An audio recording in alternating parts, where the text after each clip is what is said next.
Hello, welcome to my channel. So another day, another vlog, another episode.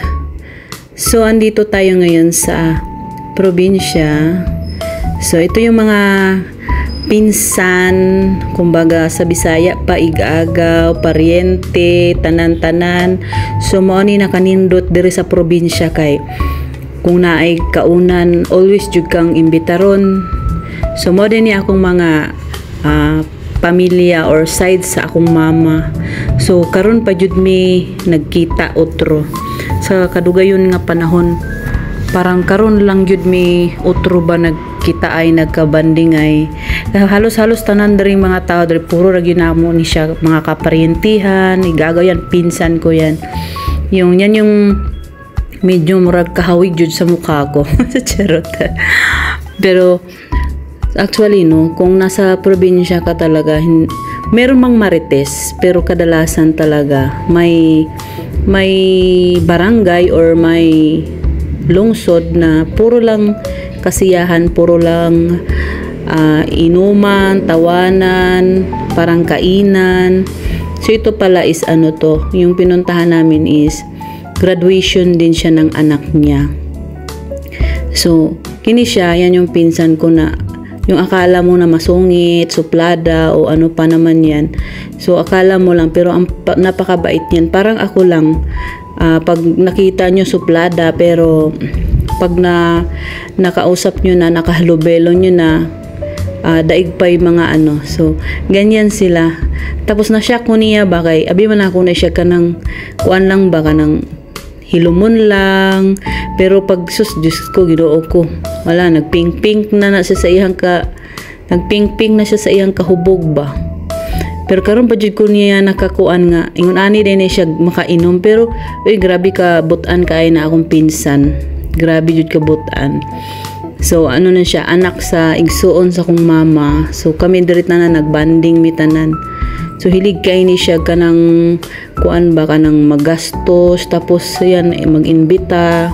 Dili siya dalo. Di manggihatagon siya. Pag meron siya nagbibigay siya.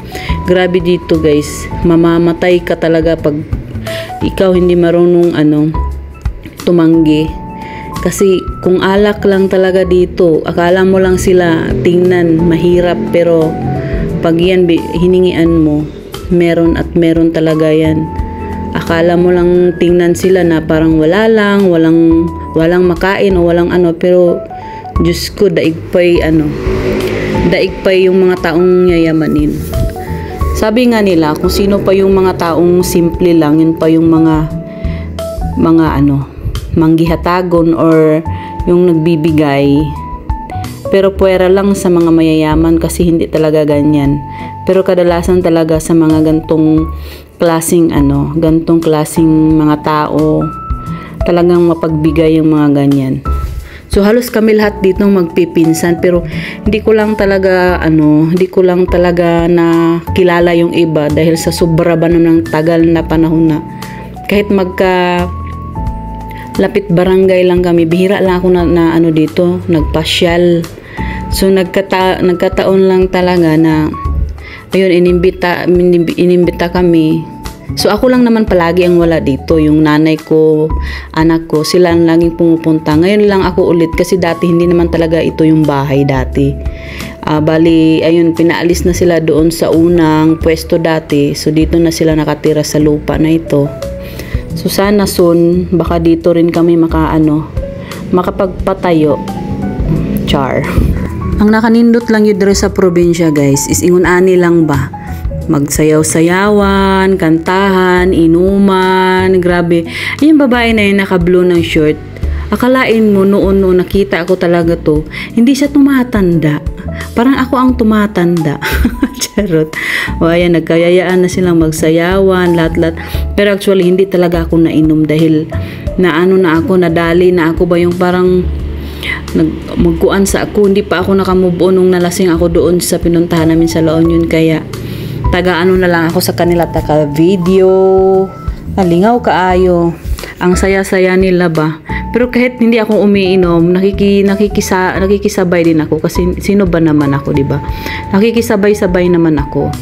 So hinahayaan ko lang sila, hinayaan lang din nila ako kasi hindi naman sila namimilit kung ayaw, di ba? Importante lang daw na nakabisita ako. So iniwan ko nga muna sila doon. At meron kami nakita ditong labong.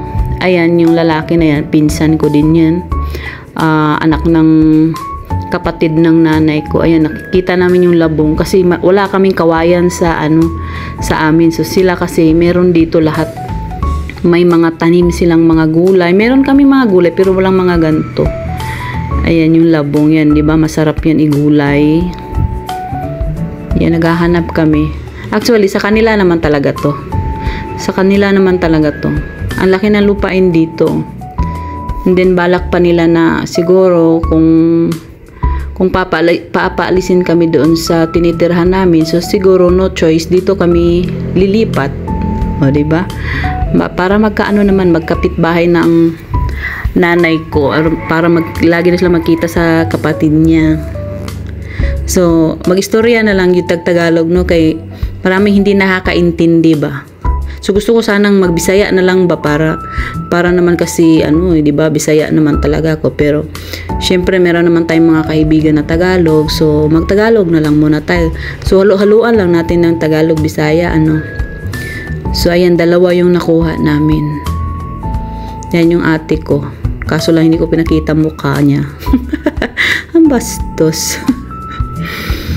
'Di ba? Ganyan. So pauwi na kami dahil gabi na. Tapos yung daan na yan, guys, ang dami kong memories diyan. Kasi yung daan na yan, shortcut yan papunta doon sa amin. Ayan, yung daan na yan, noon pa yan talaga, ganyan na siya. Siguro may nagbago man, nilagyan lang ng bato-bato, pero noon talaga putik yan. Tapos yung, alam nyo yung lupa na pula. Yan, dito ako, yan yung lupa ng lola ko nung hindi pa namatay dyan. Dyan ako palaging pumupunta tuwing wala kaming bigas, wala kaming makain, dahil merong tanim ng lola ko na kamote, mais. Ayan, dito yung bahay ng lola ko, yung may malit na, ayan, kubo. Dito naman sa harap, katapat, bahay ng kapatid ng mama ko. So dito talaga ako, pag wala kaming bigas sa bahay, napunta ako dito sa lola ko, kapatid ng mama ko. Nanghihingi ako ng bigas o kung anong makain dito. Saka yan, na-miss ko yung daan na yan. Dati naman talaga hindi ganyan. Kasi yan siya, parang kumbaga bakilid ba, or siya ba, tawag nito, bahala ka na sa buhay yun, basta bakilid siya. So ito talaga ang hindi rin nagbago, ganun pa din talaga siya. Tsaka dito na side na, dito lang ang sementado. Tapos may nagbago dito banda, kasi dati mga kubo-kubo lang, so ngayon mga malalaki na ang bahay na nakatira dito. So 'di ba, sa tagal-tagal ng panahon, ngayon lang ulit ako nakadalaw dito sa barangay ng nanay ko, or sa side ng mama ko. Halos lahat dito mga side ng mama ko, mga kamag-anak niya. So ako lang hindi masyadong nakilala dahil di naman talaga ako doon nagtatambay. Noon pa lang, nung kabataan ko pa lang, pero nung na ako, may anak na ako, bihira na lang ako doon. So yun lang, thank you.